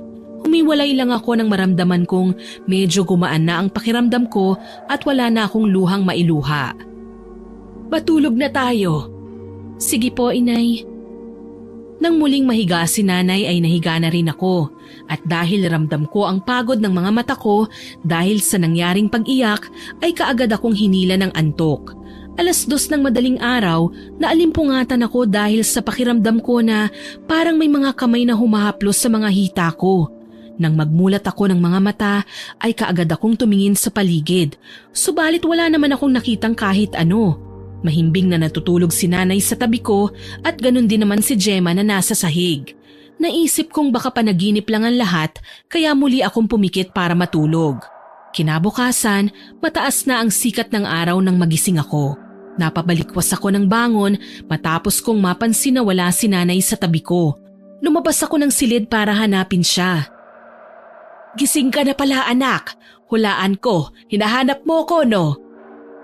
Para ako nabunutan ng tinik sa dibdib matapos kong makita si Nanay sa sala. Opo, wala po kasi kayo sa tabi ko Magandang umaga, Jessica. Bagay na bagay sa'yo yung bestida ni Gemma. Singit ni Mang Tirso sa usapan namin ni Nanay. Naiilang man, napilitan akong bumati pabalik. Magandang umaga rin po. Nakikita ko mula sa gilid ng aking mata na nakatingin sa akin ng lalaki kaya hindi ako nag-abalang lumingon. Ayoko man bigyan ng kahulugan subalit hindi ako komportable kapag tinititigan niya ako. Dumako ang tingin ko kay Gemma at lihim akong nagtaka nang salubungin ako nito ng masamang tingin. Parang dumaan lang ang emosyon na yon sa mga mata ng babae dahil makalipas lamang ang ilang segundo ay naging blanko na kaagad ang ekspresyon nito sa muka. Hindi pa po ba tayo aalis, Inay? Baka may mga dumadaan na ngayong sasakyan sa kalsada. Mataas na po ang sikat ng araw Siguro naman walang aswang nalalabas. Hintayin na lang natin na sumapit ang linggo, anak. Biglang napakunot noo ako dahil sa sinabing yun ni Nanay. Ano po ang ibig niyong sabihin, Inay? Anong meron sa linggo? Sa halip na si nanay ay si Mang Tirso ang sumagot sa tanong ko. Ano kasi? May nagpupuntang truck dito tuwing linggo. Yun kasi ang araw ng pagpunta namin sa bayan para mamili ng mga pangangailangan namin dito sa bahay. Kaya sinusundo kami ng pamangking ko na nakatira sa mismong bayan. Delikado kasi kung makikipagsapalaran kayo maghintay ng dadaang sasakyan. Hindi nyo alam kung anong panganib ang naghihintay sa inyo sa labas. Nawalan ako ng imik dahil sa sinabi nito. Hindi ko maintindihan kung bakit pero parang may parte sa akin ang ayaw ng manatili sa bahay na yon. Subalit sa kabilang banda, naisip ko rin naman na tama siya. Delikado nga kung basta na lang kami lalabas ni nanay. Ano sa tingin mo, anak? Sige po, inay. Sa linggo na lang po. Biyernes naman na po ngayon 2 araw na lang. Hindi ko alam kung namalikmata lang ako o ano, pero parang naispatan kong umisi si Mang Tirso. O siya, mag-almusal na muna kayo mag-ina. Gemma, anak, hindi pa ba kumulo yung tubig na isinalang mo? Para makapagkape na mga bisita natin. Tignan mo na rin kung malambot na yung karneng pinapakuluan ko. Nang tumalikod si Gemma ay biglang sumunod ang tingin ko sa kanya hanggang sa makarating siya sa kusina kung saan abot tanaw lang mula sa kinaroroonan namin. Isang malaking kaldero ang nakita kong nakasalang sa naglalagablab na apoy. Hindi ko maiwasang magtaka kung bakit ganun kalaking kaldero ang kailangan gamitin. Sobrang dami siguro ng pinapakuluan nilang karne. Siya nga pala, kumakain ba kayo ng sinigang? Yun ang iluluto ko ngayong tanghalian. Biglang naglaho ang nararamdaman kong pagdududa at napalitan yon ng pagkataka matapos kong marinig ang sinabing yon ni Mang Tirso. Sa lahat ng ulam, sinigang ang pinakapaborito ko at alam ni nanay yon. Sinigang baka mo? Naku, paborito yan ni Jessica. Ganun ba? Saktong-sakto pala kung ganun. Alam ninyo, hindi naman sa pagmamayabang pero isa yan sa specialty ko. Pwede po ba akong tumulong sa paghihiwa ng mga gulay na panahog para naman po may magawa ako? Singit ko sa pag-uusap nila nanay at ni Mang Tirso. Oo naman, pero bago yun, mag-almusal na muna tayo. Gemma, anak, matagal pa ba yan? Abay, mukhang hindi niya ako marinig. Maiwan ko muna kay saglit Pupuntahan ko lang siya. Pagpasok ni Mang Tirso sa kusina, makalipas lamang ng ilang segundo ay nakarinig kami ng lagabog mula roon. Nag-aaway tayong magtatay, matingnan nga. Bago pa man makatayo si nanay ay napigilan ko na siya. Wag na inay, hayaan na lang po natin sila. Wag po pumilit pa sana si nanay pero kusa rin siyang napahinto nang makitang pabalik na si Mang Tirso at si Gemma. Ayos lang ba kayo? Parang narinig ko kayong nag-aaway Ayos lang naman. Pinagsabihan ko lang itong si Gemma dahil hindi niya man lang tinignan yung pinapakuluan kong karne. Ayun tuloy, napasobra sa lambot. Ganun ba? Ayos lang yun, wag mo na siyang pagalitan. Masarap nga yung karne kapag malambot masyado Habang nag-uusap si nanay at si Mang Tirso ay palihim kong sinulyapan si Gemma. Namumula ang isang pisngi nito at halatang sinampal. Gusto ko sanang maawa sa kanya, subalit naudlot yon dahil bigla niya akong tinignan ng masama. Tipong parang gusto niya akong saktan. May problema ka ba sa akin, Gemma? Bakit ang sama mo tumingin? Hindi ko napigilan ang sarili ko na sitahin siya. Hindi naman porke nakikituloy lang kami ay pwede na niya akong tratuhin ng ganon. Umayos ka nga, Gemma! Hindi tama yung inaasta mo sa harap ng mga bisita! Pati ako'y nagulat sa biglaang pagsigaw na yon ni Mang Tirso. Si Gemma naman ay halatang nataranta matapos makita ang galit na mukha ng tatay niya. Tama na yan, mag-almusal na tayo. Ang aga-aga ang init ng mga ulo nyo. Wag mo nang sigawan pa si Gemma, Mang Tirso. Baka naman namamalikmata lang itong si Jessica. Sigurado ka ba talaga sa nakita mo, anak? Para hindi na humaba pa ang tensyon ay ako na lang ang nagpakumbaba. Namamalikmata nga lang po siguro ko, inay. Pasensya na po. Pasensya na, Gemma. Kalimutan niyo na po ang sinabi ko. Mag-almusal na lang po tayo. Pagkasabi noon ay nagpatiunan na akong dumampot ng tasa at uminom ng kape. Nabanggit pala ni Jessica na gusto niyang tumulong sa paghihiwa ng mga gulay para sa iluluto kong sinigang, anak. Hayaan mo siyang tulungan ka, ha? Hindi nagsalita si Gemma pero nakita ko siyang tumango. May ba itutulong din ba ako? Sinigang lang naman ang iluluto ko. Mga anak na lang natin ang maghihiwa sa mga kakailanganing sahog kaya wala ka ng iba pang gagawin. Pero kung gusto mo talagang makatulong, pwede kang maghanda ng mga plato na pagkakainan natin mamaya. Yun lang ba? Sige, ako nang bahala. Magbabasa na lang muna ako ng pocketbook habang nagluluto pa kayo. Hindi ko alam kung maaaliw o maiinis ako sa tinurang yun ni nanay. Nagawa pa talaga nitong isingit sa sitwasyon namin ang pagiging adik nito sa pocketbooks. Matapos naming mag-almusal, nagboluntaryo akong maghugas para mabawasan ang gagawin ni Gemma. Naisip ko kasi na baka masama ang loob niya sa akin dahil nakakadagdag pa kami sa mga gawain niya. Pagpasok ko sa kusina, muntik nang bumaligtad ang sikmura ko dahil sumalubong sa akin ang masangsang na amoy. Napatuon ang atensyon ko sa sangkalan at kutsilyo na naroon sa lababo. May bakas pa yun ng sariwang dugo. Ngayon ka lang ba nakakita at nakaamoy ng dugo? Muntik ko nang mabitiwan ang hawak kong hugasin dahil sa biglaang pagsulpot ni Gemma. Hindi ko namalayan na nasa likuran ko na pala siya. Ibinaba ko muna ang hawak ko bago ko humarap sa kanya. Oo at ngayon ko lang din nalaman na masyado palang malansa at masangsang ang dugo ng baboy. Sino bang nagsabi sa'yo na dugo ng baboy yan? Natigilan ako sa sinabi nito. Hindi ba sinigang ang iluluto ni Mang Tirso? Kaya karne ng baboy kagad ang naisip ko. Karne ng baboy lang ba ang ginagawang sinigang? Pwede rin namang karne ng tao Mas masarap nga yun Nanigas ang katawan ko sa narinig at pakiramdam ko ay biglang nanuyo ang aking lalamunan. Anong ibig mong sabihin? Tumawa muna siya bago sagutin ang tanong ko. Nagbibiro lang ako, ano ka ba? Ang seryoso mo naman masyado.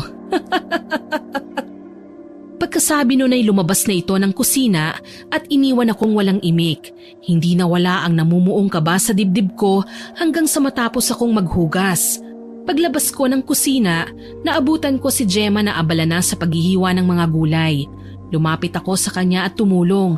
Wala kaming kibuan hanggang sa matapos ang ginagawa namin. Ayos ka lang ba, anak? Tanong sa akin ni nanay pagkapasok ko sa kwarto. Doon ako dumiretso pagkatapos kong tulungan si Gemma. Opo, inay. May iniisip lang po ako. Si Ralph na naman ba? Anak, alam kong mahirap sa iyo ang nangyari. Pero kailangan mong tanggapin na nagkamali ka ng taong minahal at pinagkatiwalaan. Hindi po si Ralph, inay. Sino? Tsaka ko na lang po sasabihin sa inyo kapag nasagot na ang mga tanong ko. Okay, ikaw ang bahala. Teka, naaamoy mo ba yun? Ang bango! Naaamoy ko na yung sinigang na niluluto ni Mang Tirso. Amoy pa lang mukhang masarap na. Anong masasabi mo, anak? Hindi ko po alam Tipid kong sagot. Kung kanina ay natatakam ako na makatikim ng sinigang, hindi na ngayon dahil sa biro ni Gemma parang ayaw ko nang kumain. Ano bang klaseng sagot yan? Paborito mo ang sinigang, hindi ba? Opo, pero parang wala akong ganang kumain ngayon. Hibala, kapag nagluluto ako ng sinigang, kulang na lang hindi mo ko tirhan Hindi na ulit ako nagsalita. Sa halip, nahiga ako sa tabi niya at yumakap sa bewang niya. Makalipas ang ilang minuto, pumasok si Gemma at tinawag kami para kumain. Busog pa po ako, inay. Kayo na lang po munang sumabay sa kanila. Ano ka ba naman, anak? Nakakahiya kung hindi mo man lang titikman ang luto ni Mang Tirso. Nabanggit ko pa man din sa kanya kanina na paborito mo ang sinigang. Wala pa po kasi ako sa mood kumain, inay Kahit konti lang. Halika na, hinihintay na nila tayo. Tutol man, wala akong nagawa ng hilahin ako ni nanay palabas ng kwarto. Pagdating namin sa hapagkainan, naroon na't nakaupo si Mang Tirso at Gemma. Kaagad na tumuon ang atensyon ko sa isang mangkok na puno ng karne at gulay. Bagaman nakakatakam ang itsura, iba pa rin ang tumatakbo sa isip ko. Naupo ako sa katabing upuan ni nanay at wala akong nagawa nang lagyan niya ng ulam ang plato ko. Bakit ayaw mong tikman ang luto ko, Jessica? Hindi ba't paborito mo yan? Bago pa man ako makasagot ay nauna nang magsalita si Gemma. Baka nandidiri siya, Itay. Naniwala yata sa sinabi ko kanina eh. Ano na naman bang ginawa mo? Wala, nagbibiro lang naman ako kanina eh. Malay ko bang madali pala siyang maniwala. Tinatanong kita kung ano ang ginawa mo.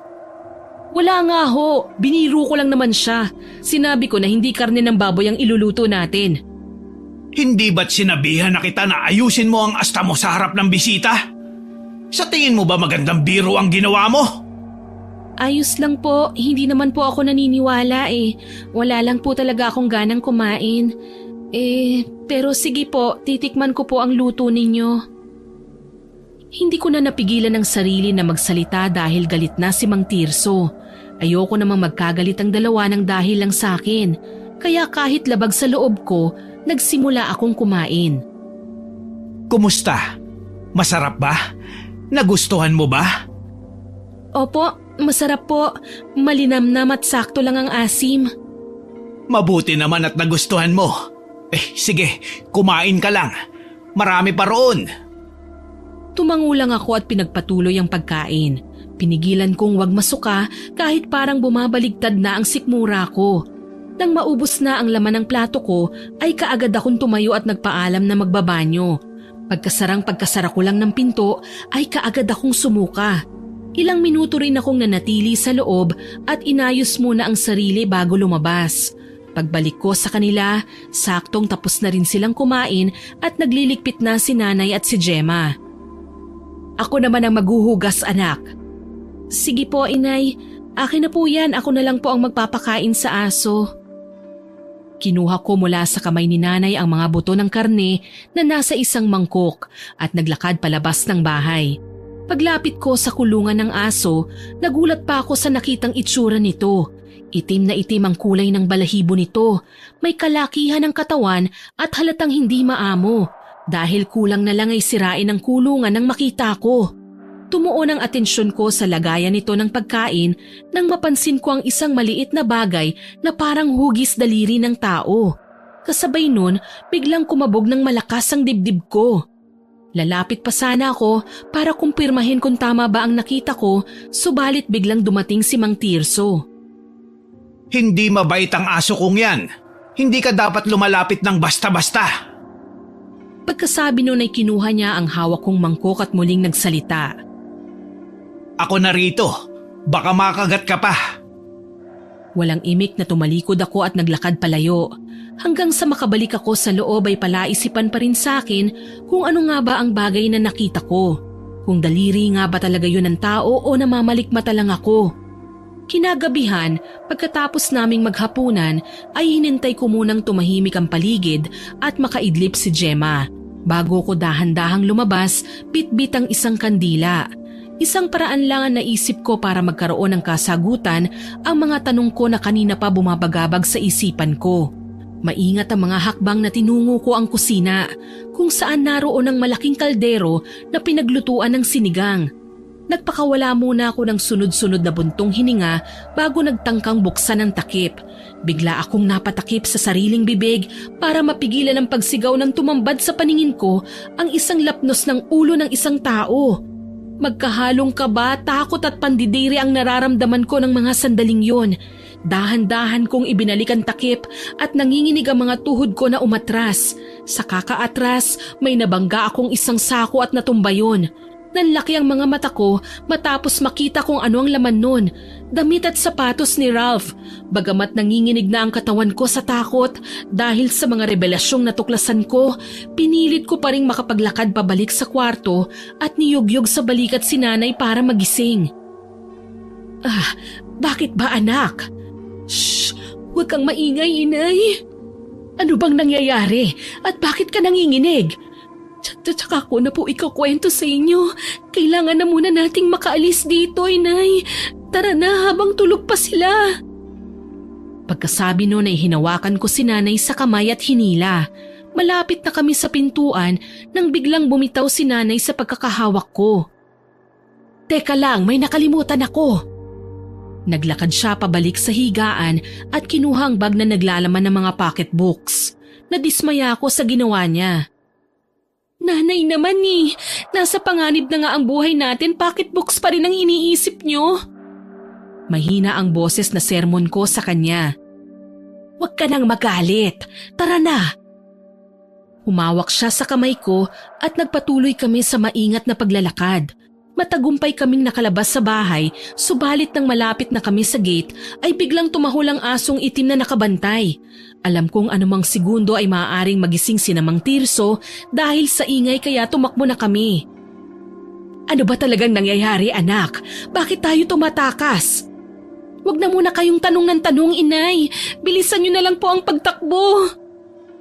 Nang makarating kami sa gate ay ganun na lang ang pagkadismaya ko nang makitang nakakandado yun. Tumuntong kayo sa balikat ko, inay. Dali na! Pagkasabi nun ay umupo ako para magawa ni nanay na makatuntong sa balikat ko. Paano ka? Huwag niyo na hong isipin yun. Dalian niyo na! Itinapon muna nito sa labas ng bakod ang dala nitong bag na may lamang pocketbooks bago sinunod ang sinabi ko. Bagaman nabibigatan, pinilit kong makatayo para magawa niyang makasampa sa pader. At saan kayo pupunta? Mas lalong sumikdo ang kaba sa dibdib ko nang umalingaw-ngaw sa paligid ang sigaw na yon ni Mang Tirso mula sa aming likuran. Si nanay na nakatuntong pa rin sa balikat ko ay biglang nahulog nang mawalan ako ng balanse dahil sa sobrang pangangatog ng mga tuhod. Mabuti na lang at mababa lang kung kaya't hindi siya masyadong nasaktan. Ano ba talaga ang nangyayari, anak? Hindi sila ordinaryong tao katulad natin, inay. Mga aswang sila. Sila ang umatake sa atin kagabi. Sila ang pumatay kay Ralph. At yung... Saglit akong natigilan matapos bumalik sa isip ko ang tungkol sa karne. At yung sinigang na inulam natin kanina, katawan niya yun. Si Ralph yun. Ano? Totoo ba ang sinasabi mong yan, anak? Magsasalita sana akong muli, subalit bago ko pa man maibuka ang bibig ko ay naunahan na ako ni Mang Tirso na magsalita. Kung ganun ay alam mo na pala ang lahat. Mabuti naman kung ganun. Hindi ko na kailangan magpanggap pa. At ako rin. Mula sa pintuan ay lumabas si Gemma at naglakad palapit kay Mang Tirso. Ano na, itay? Gawin na ba natin silang hapunan? Tumahimik ka! Hindi ba't sabi ko sa'yo, hindi mo sila pwedeng galawin hanggat hindi nangyayari ang gusto ko? Kapag nakuha ko na si Jessica, pwede mo nang gawin ang kahit anong gusto mong gawin sa kanya. Nagitla ako sa narinig. Hindi ako ipinanganak kahapon para hindi ko makuha kung anong ibig sabihin nun. Subukan mo lang galawin ang anak ko. Ako ang makakalaban mong aswang ka. Lumapit sa akin si nanay at itinago ako sa likuran niya. Huwag kang mag-alala, anak. Dadaan muna sila sa ibabaw ng bangkay ko bago kanila magalaw. Nagsimulang lumapit sa amin si Mang Tirso at Gemma. Bawat hakbang nila papalapit ay napapahakbang naman kami paatras. Nasa unahan ko pa rin si nanay at hindi umaalis. Nang tuluyang makalapit sa amin ang dalawa, dumampot si nanay ng isang putol na kahoy at inihampas yon sa ulo ni Mang Tirso. Subalit hindi man lang ito natinag. Nanlaki ang mga mata ko nang sakali nito si nanay. Bitiwan mo ang nanay ko! Wala akong inaksayang sandali. Nilapitan ko ito at kinagat sa isang braso para lang mabitiwan si nanay at nagtagumpay naman ang plano ko. Naging maagap ako sa pagsalo nang mabitawan si nanay ng aswang. Inay, ayos ka lang? Isang sigaw ang lumabas sa bibig ko nang maramdaman kong may bumaon na kung anong matulis na bagay sa likod ko. Paglingon ko, nakakatakot na itsura ni Gemma ang tumambad sa akin. Isa na itong ganap na aswang na may matutulis na mga ngipin at kuko. Akmang muli sana nito akong aatakihin gamit ang matutulis na mga kuko. Subalit naudlot yon dahil isang putok ng barilang biglang umalingaw-ngaw. Kasunod nun, bumagsak sa harapan ko si Gemma. Lumingon ako sa pinanggalingan ng putok at hindi ako makapaniwala nang makita ko si Ralph na nakatayo sa labas ng gate at may hawak na baril. Jess, ako ito. Ayos lang ba kayo? Gemma! Gumising ka anak! Gemma, gising! Bumalik ang tingin ko kay Mang Tirso dahil sa sunod-sunod nitong pagtawag sa pangalan ni Gemma habang niyuyugyog ang katawan ng anak. Nang hindi magising ang dalaga ay biglang dumilim ang mukha ng lalaki at sa isang iglap ay naging aswang na rin ito. Nanlilisik ang mga mata na tumingin ito sa kinaroroonan ni Ralph. Nang mahulaan ko ang balak nitong gawin ay muli akong tumingin sa binata. Ralph! Takbo! Inisang talon lang ni Mang Tirso ang pagitan nilang dalawa ni Ralph. Kitang-kita ko kung paano nito sinunggaban ng binata. Bagamang hinang-hina dahil sa sugat na natamo, sinikap ko pa ring makatayo at maglakad palapit sa gate. Tumampot ako ng isang bato at sunod-sunod na pinukpok ang kandado hanggang sa mabuksan yon. Patuloy pa rin na nagpapambuno ang dalawa at halos puro sugat na ang katawan ni Ralph. Nang makita ko ang baril na ginamit ng binata, ay kaagad ko yung dinampot at itinutok sa kanilang dalawa.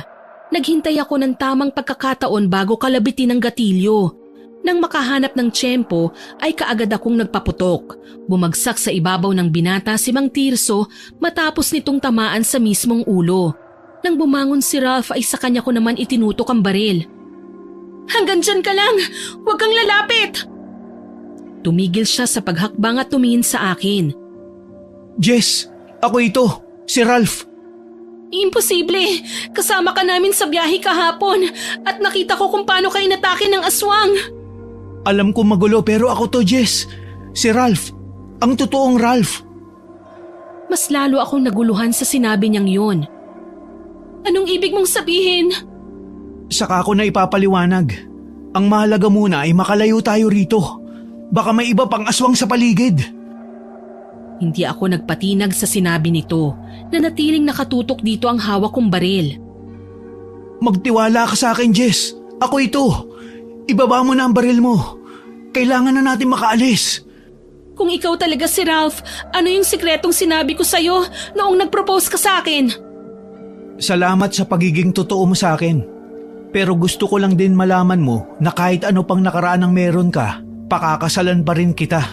Yan ang naging sagot ko sa iyo matapos mong sabihin sa akin ang sikreto na yun, hindi ba?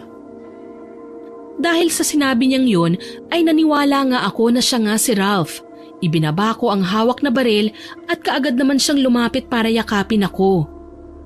Sobrang natakot at nag-alala ako sa iyo. Lahat na yata ng santo ay hiningan ko ng tulong para iligtas ka at si tita. I'm sorry, Jess.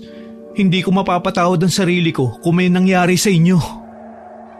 Kusang yumakap pabalik ang mga braso ko matapos marinig ang mga sinabi nito. Hindi maikakailang ito na nga ang totoong si Ralph. Hindi ko maintindihan ang mga nangyari. Handa akong magpaliwanag. Pero bago yun, umalis na muna tayo rito. Pagkasabi nun ay bumitiw ito sa pagkakayakap sa akin at inalalayan ako maglakad papalapit sa kinaroroonan ni nanay. Katulad ko, halatang nagulat din si nanay nang makita si Ralph. Alam ko pong marami kayong katanungan, pero saka na po ako magpapaliwanag. Kailangan na muna natin makaalis dito. Hindi nagsalita si nanay. Sa halip, tumakbo siya palabas ng gate na siya naming ikinataka. Sumunod kami sa kanya at naabutan namin siyang dinampot ang bag na may lamang pocketbooks. Akala ko naman kung ano na't bigla kayong tumakbo, inay. Pasensya na anak, hindi ko to pwedeng maiwan. Hindi ko pa nababasa lahat eh. Ako na po ang magdadala niyan. Kinuha ni Ralph ang bag nito at siya ang nagbitbit. Nang dumaan kami sa bangkay ni Mang Tirso, bigla na lang yun sinipa ni nanay. Yan ang bagay sa'yong aswang ka! Bago kami tuluyang umalis, ay minsan ko pang nilingon ang bahay na pinanggalingan namin. Sobrang daming nangyari sa loob lamang ng isang araw. Sinong mag-aakala na ang mahihingan pala namin ng tulong ay ang aswang din na tinatakasan namin. Kaya pala kampante ang mag-ama na manirahan sa ganitong lugar dahil malaya silang makakapambiktima. Hindi ko alam kung kami ang unang pinatuloy nila sa kanilang bahay o may iba pang mga nauna at hindi nagawang makaligtas. Pero kung ano man ang sagot, ang mahalaga ngayon ay wala nang susunod na mabibiktima. Kaninong kotse ito? Tanong ko kay Ralph nang makarating kami sa isang nakaparadang kotse sa tabi ng kotse na dala namin. Kotse ng kumpanya. Hiniram ko para may magamit ako sa paghahanap sa inyo. Paano itong sasakyan mo? Ang tinutukoy ko ay ang kotse na ginamit namin kahapon na pag-aari rin ng binata. May tinawagan ako para hilahin yan. Matatagalan tayo kung tayo pa ang gagawa. Yung mga gamit namin. Ako na ang bahala maglipat. Pumasok na kayo sa loob. Nang makita kong pumasok na si nanay ay pumasok na rin ako. Makalipas ang ilang minuto ay pumasok na rin si Ralph pagkatapos niyang hakutin ang mga gamit namin. Nang nasa loob na kaming lahat ay bigla kaming may narinig na tahol ng aso. Papalapit yun ng papalapit. Bumalik sa isip ko ang alagang aso ni Mang Tirso. Kaya kaagad kong inutusan si Ralph na isara ang mga bintana ng sasakyan. Pare-pareho kaming nagulat nang biglang tumalon sa mismong harapan ng sasakyan ang asong aswang at pilit na binabasag ang salamin. Bago pa man ito tuluyang masira ang harang ng sasakyan ay kinuha ko ang baril na nilapag ko sa isang sulok at idinikit yon sa mismong salamin sa tapat ng ulo ng aso. Hindi na ako nagpatumpik-tumpik pa. Kaagad na kinalabit ko ang gatilyo. Tumagos yon sa salamin at sakto sa leeg ng asong aswang. Nang bumagsak yon sa lupa ay siya namang pag-alis namin. Sa daan habang nagmamaneho ay unti-unting isinasalaysay sa amin ni Ralph ang mga nangyari. Hindi ko inaasahan ang mga revelasyong nalaman ko. Bakit hindi ko alam na may kakambal ka pala? Dahil natakot ako na baka layuan mo ko kapag nalaman mong may kakambal akong mayat maya sa kulungan dahil sa droga. Nitong nakaraan linggo lang ulit siya nakalaya. Hindi ko alam na may binabalak pala siya kaya siya nagpakita sa akin. Noong araw bago ang pag-alisana natin, nagpunta siya sa bahay at humingi ng tawad. Akala ko totoong gusto niya nang magpakalayo-layo para magbago. Kaya nangyayain niya akong uminom ay hindi ako tumanggi. Naisip ko kasing baka yun na ang huling beses na makikita ko siya. Yung pala, may inilagay siya sa inumin ko dahil balak niyang agawin ang identity ko. Kaya pala wala kang paramdam ng araw na yun. Nag-text ka nung gabi na pero napansin ko kagad na parang may kakaiba. Kaya pala ibang klaseng Ralph ang kasama namin kahapon. Hindi pala ikaw yun. Nang magkamalay ako kanina, doon ko lang nalaman ang lahat. Sobrang natakot ako nang malaman kong siya ang kasama niyo at hindi ako. Kaya gumawa agad ako ng paraan para mahanap kayo. Pinatrack ko sa isang kakilala ko ang number mo kaya nalaman ko kung nasan kayo. Sinaktan ka ba ni Renzo? Anong ginawa niya sa'yo? Wala, may balak sana siya pero hindi natuloy dahil may dumating na aswang. Tumakas kami habang nagpapambuno silang dalawa. Napadpad kami sa bahay ni Mang Tirso. Akala namin ligtas na kami pero sa huli, nalaman ko na sila pala ang aswang na umatake sa kapatid mo.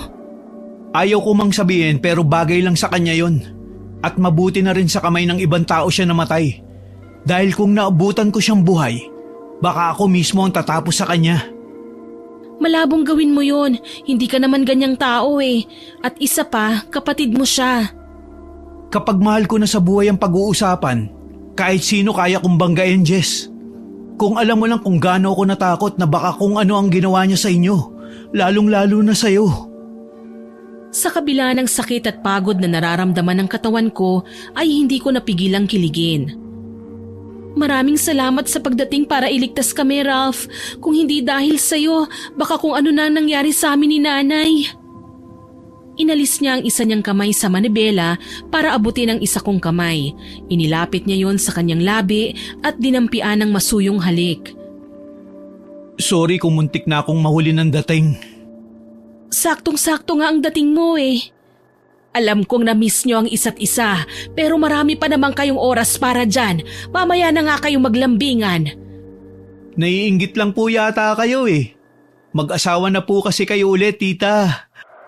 At sinong nagsabi sa'yo na wala akong asawa? Marami yata akong asawa, no? Fictional characters nga lang. Natawa kami ni Ralph dahil sa sinabing yun ni nanay. Makalipas ang ilang oras, sa wakas nakarating na rin kami sa San Simon. 5:00 na ng umaga nang ihinto ni Ralph ang sasakyan sa tapat ng isang ospital. Doon niya ako diniretso para magamot ang mga sugat ko sa likod. Nagtagal lang kami ng ilang minuto sa loob at pagkatapos ay tumuloy na kami sa bahay nila lolo't lola. Kaagad na naglaho ang galit ko sa kanila nang makita kong pareho na silang uugod-ugod. May isa pang dahilan kung bakit naging madali sa akin na patawarin sila sa pangmamaltrato nila noon sa amin. Naisip ko kasi na baka yun na nga lang din ang hinihintay nilang dalawa para tuluyang mamahinga. Nakakalungkot mang isipin na huli na nilang napagtanto ang mga kasalanan nila, ang mahalaga ay natuto pa rin silang humingi ng tawad. Pero kung sana noon pa, hindi na sana umabot sa punto na kailangan naming mamuhay ng malayo sa puntod ni Itay. Sana po ay nagustuhan niyo ang aking ibinahaging kwento. Pero bago ko po tapusin ito, gusto kong mag-shoutout sa masusugid nating tagapakinig. Shoutout po kina Miss Jane Rose Bison from Taiwan, Sir Nathaniel Rojero, Miss Martina Angdasan na lagi pong nag-heart sa mga upload natin. Si Sir JC Perez na lagi daw pong nakikinig at nagpapabati dahil birthday po niya noong June 7. Miss Eve Carillo, Miss Emerlita Erilla, Miss Normski 25, Miss Joyce Rubino, kay Miss Lamay Biquinto na super fan ko daw po siya from Davao del Oro, Miss Josefina Fuellas from Pasig City, Miss Monet Vergara from Puerto Princesa at Ana Lopraat from Doha, Qatar, kay Eunice 2025 or Nashte_28 na nag-comment sa parusa sa tindera ng prutas upload na maganda daw po ang kwentong ito. May aral din daw at happy daw po siya na nagkapatawaran si Mang Lauro at si Sender. Salamat po ma'am. Kay Ma'am Virginia Bilay na nag-comment din sa parusa sa tindera ng prutas upload na ang gaganda daw po ng kwento sa ating channel at amazing daw po ako. Salamat po ma'am. Kay Sir Francisco Neng from Saudi Arabia, kay Miss Vicky Toleroso na magbe-birthday daw po, kay Mr. Jomar Lonsaga at sa wife niyang si Mrs. Jonah Lonsaga, at kay Miss Rosemary San Bandeja from Cebu City, at kay Barbie Greenland at sa mga anak niyang si Vince at Catriona. Sa mga susunod pong upload, sisikapin ko pong ma-shoutout ang iba pa nating listeners. Muli ako po si Miss Winnie na nagpapasalamat sa inyong pakikinig.